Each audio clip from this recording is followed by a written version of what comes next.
Welcome. In this module, you'll begin your front-end journey by learning how HTML structures a web page. We'll set up your first project, create an HTML file, and practice the essential tags used in real websites. We have to do some preparations. First of all, I want to state that this is a purely and strictly HTML video for absolute beginners. There will be no styling in this video, no CSS, and due to that, I'm saying this for the beginners, don't be surprised, it will look like a damn skeleton. It will be bare bones, it will be ugly, but it's necessary for the process. The other preparations that we need to do is actually get a text editor. It can either be Visual Studio Code, Sublime Text, Notepad++, I don't know, there are a ton of text editors out there. What I do recommend is getting Visual Studio Code because it is the industry standard as of now. And by learning to use Visual Studio Code, even though if it's a bit overkill for this type of project, you will be far ahead because you save time. And you also need to get a web browser. Google Chrome, Mozilla Firefox, and Microsoft Edge are fine, but I do recommend using Google Chrome as it is yet again the industry standard. Most of the developers use the Google Chrome's web tools developer tools, because that's the most complex and that has the best features out of all. So for downloading Visual Studio Code, you can come to code.visualstudio.com/download, and here you can choose either for Windows, for Mac, or for Linux. We also have a video on how to install and set up Visual Studio Code along with extensions, so it's going to be pretty straightforward. But I believe you can easily go through the installation steps and solve this yourself. Now let's get to the question. What is HTML? Well, HTML stands for Hypertext Markup Language. What this basically means is that HTML defines the structure or the layout of the web page. Without HTML, there is no web page, there is no website. So it's an absolute must, no matter whether you're developing in a huge framework, which is for more advanced developers, or just simply using an HTML file. And I also want to state that HTML is not a programming language, okay? It's a markup language for the browser to know what type of elements it needs to render, because that's what HTML tells, the structure, the elements. So now that we know what is HTML, let's create our first HTML file. So the first HTML file that we are actually going to create is going to be named index.html. And you're going to create a lot of index.htmls during your web dev journey. Why this? Why not any other name? So first of all, the HTML files have to end with .html. That's a must. And the index.html is actually the root file of the web page. So when you go to google.com, it's actually an index.html. Or if you go to visualstudio.com, then it's actually again an index.html. But here is the example. So index.html is equal to the google.com, but for example, about.html is going to be equal to the google.com/about. So if you go to the Visual Studio Code website where we've been a minute ago, then it was with the /download. So it's actually going to be download.html. I hope that's clear. Now let's jump right onto creating this file. So the way we're going to create this file is by coming here to our Explorer, File Explorer, and then I'm in a folder called HTML Crash. So I recommend you create a separate folder for this one. Then you come here, New File, and we are going to say a new text document. So we are going to name it index, as we discussed before, and instead of text, we are going to give it the HTML extension name. If I press enter, it's going to remind us that we are changing the extension name, and that's how it's going to actually be an HTML file. You can see the icon changed. The icon will be the default browser you're using. That's what it's going to open it with. For me, it's Google Chrome. And if you don't see or you cannot change the HTML, please be aware that if you create a text file without this setting being turned on, then it's going to actually name it index.html.text. So what you need to do is come here to view, and the file name extensions need to be checked in, because otherwise you see it's only saying index. If I check it in, index.html. And now that we're done with this, we can open up our file, and you see that there is the path that's in your documents. An index.html is completely local. It won't be available on the net, so you will have to deploy it later if you want that, but we'll be having videos of that also.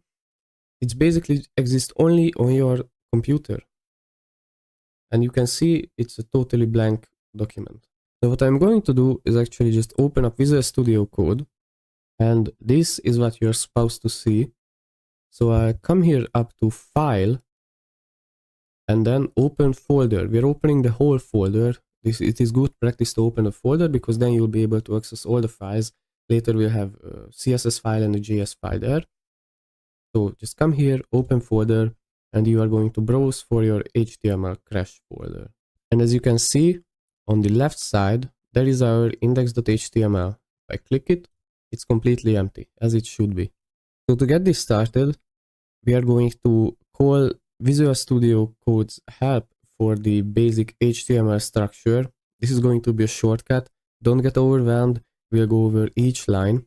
There are two ways to do it. Alright, so you zoomed in so that you can see better. So the way you call the basic HTML structure is by either with an exclamation mark, like this, or by saying HTML5. Now, this is a lot, but we'll go through this line by line. So the first thing that this is going to say is that it signals to the browser the file that it's currently processing is an HTML file. And this also will tell the browser that this is an HTML5 format HTML file. You don't have to worry about this. I'm just mentioning that there are other types like XML, but since HTML5 is the industry standard and you see only this most of the times, we are going to work with this. So as a conclusion, it tells the browser that it's going to work with an HTML file. Then the HTML tag, this will signal the start of our HTML, and you can see it has a language setting. This will tell the browser that the page is going to be an English site. Then comes the head and body. What you have to know about the head and body is that the head is going to contain extra information about the website that will have the so-called crawlers in the browser. These crawlers are Google crawlers, is what going to help your website pop up in the search bar when you're searching for a website. It's just going to analyze your website, but you don't have to worry too much about this in the beginning. And then there's the body, which is simply going to render whatever we write in it. This is where our HTML elements will be. It also generated us 3 more lines. A meta tag, which is an additional information, is going to set the character set to UTF-8. It's just the most used character set in most of the text formats. Then there is this line, which all it's going to say is that it says the viewport scale to 1. You could even omit this and no worries would be there. And then there is the title, which is right now document, but we are actually going to change this to HTML crash. Now I'll drag this to the side, and we've opened our index.html a minute ago. If you didn't close it, then this is how it should look like. We changed, well, first of all, I saved the file. You can do the saving by coming to File and Save All, or by pressing Ctrl+S. So Ctrl+S as for save. I saved it, but the changes are not being applied. Now you might ask, what should change? But if I refresh now, because that's how our HTML files will get processed, you can see that I changed the title to HTML crash. And up there, it's also HTML crash now. So this is what the title is for, setting that little text up there. Now let's finally start something. Let's say I want some text to my website. Then I just simply say, this is my This is the start of my web dev journey. Yet again, I save the file. No changes are being applied, but if I refresh it, you can see it says this is the start of my web dev journey. So whatever you write inside the body will get rendered as text right there. So jumping back to our slides a bit, we are going to talk about HTML tags. What are HTML tags? HTML tags are basically the building blocks that we are going to use to structure our website. And there are two types of tags. I'd say there is the basic tag. The format is going to be relatively simple. You can see the angled brackets, then inside that the tag, then another angled brackets, but this one with a forward slash at the start, then again the tag. There are two examples, for example, a paragraph with the type content or a div with the type content. These are the basic tags, but don't worry, it will all make sense. We'll go over all of these in great detail. Then there are the self-closing tags, which do not really require a pair because you cannot put anything between them. You can see there is the structure, simply angled brackets, but then the forward slash is going to be at the end of the tag. There is, for example, the break tag, which is going to simply say a line break, or there is the image tag. You could also omit the forward slash from there if you prefer, because HTML5 also accepts that format. Now I'm going to start structuring our code as well with a few comments. The way you're going to write comments in Visual Studio Code or in HTML is by saying an angled bracket, exclamation mark, and then dash dash, and it's going to finish it for you with the end tag. And inside this, I'm just going to make a title for each tag. Just like this. If I refresh now, it won't get rendered because this is a command. This is for the developers so that they understand each other's code. And we are going to start off by having a look at the typography. Let's have a look first at the age1 tag. The age1 as age is going to stand for the header. So I say header1, I refresh, and that appeared. This is a bold, big text header. What this is going to do. And the reason there is a 1 there is because there are actually 6 types of headers, right, that exist. So if I say h2 and header2 and refresh, then you can see it's a bit smaller, and it's going to keep getting smaller until we reach h6. I'll show you all 6 and fill up the values. So I filled it up, I even zoomed in a bit more, I hope it's visible. And now you can remember, come here and say save all or Ctrl S. I save, then refresh, and you can see those are the tags right there, from age 1 to age 6. The last typography tag that I want to show you is going to be the paragraph tag, which is simply a P, and inside it we are going to put some dummy text, which is just for display, so it won't even make sense. And the way you can do it in HTML, or sorry, not in HTML, in Visual Studio Code, is by saying lorem. So if you say lorem, press enter. If it overflows like this for you, press Alt and Z. It's still going to overflow. You can see it's some stupid dummy text. But if I refresh this now, you can see the paragraph element wraps it around. So whatever you put inside the paragraph element will have some space from the top and the bottom. And if I copy this paragraph element a few more times, we can show this better. So if I refresh, there you can see these are all paragraph elements. Now I want to talk a little bit about inline text stylers. Inline, which is going to mean that they won't take up any space. They will simply be in line with the text. So they won't be formatted and structured like this, like a P element. And just to demonstrate this, let's say I'm going to say strong, and strong will stand for bold as well. There are actually, I'll show you in a minute, 2 variables of this. If I wrap lorem with strong, this is the 3rd paragraph, and I save and then refresh, you can see how lorem gets boldened. If I do the same but with the B tag, which is also stands for bold, and I refresh, then you can see it also gets bold. To hit two birds with one stone, I want to show you this with the introduction of lists. Now lists, you are most familiar with them if you've used the text editor.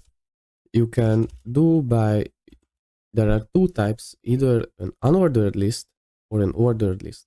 First, the unordered, which is the UL tag unordered list. Makes sense. Inside the unordered list, to make elements, you can say li, like list element. And inside the li, you can write whatever you want. For example, strong. I copy this a few more times to make a few more elements. Save it and then refresh. You can see there are the strong, bold, and italic, whatever I just listed there in the list element. You can actually do the same if I copy this now, the whole UL element, and then I say ordered list instead of unordered, so OL element. If I save and refresh now, you can see there are the strong, bold, italic with 1, 2, 3 before them. Now let me just do a bit of styling.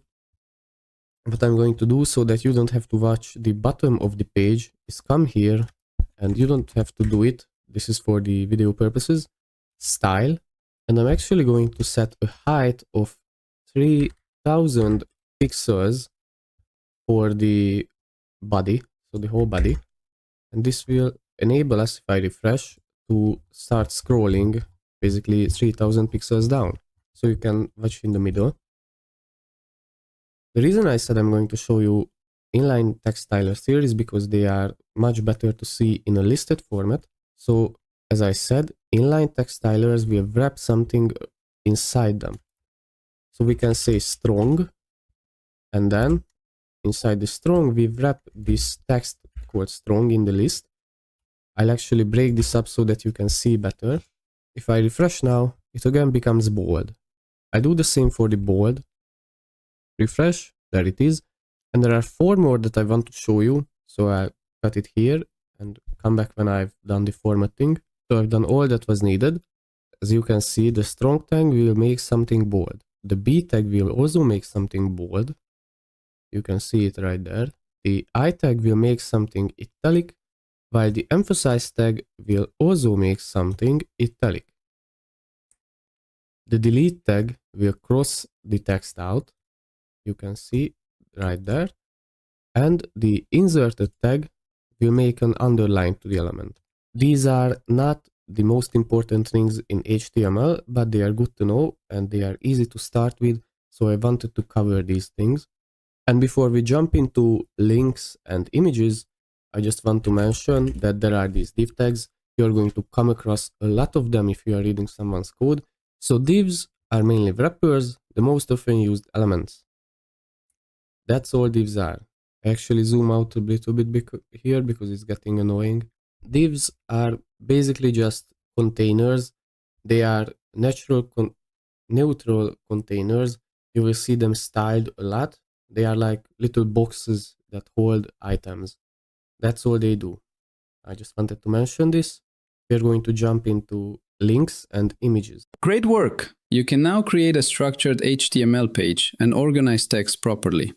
Next, we'll add links, images, tables, and forms, so your pages become more practical and interactive.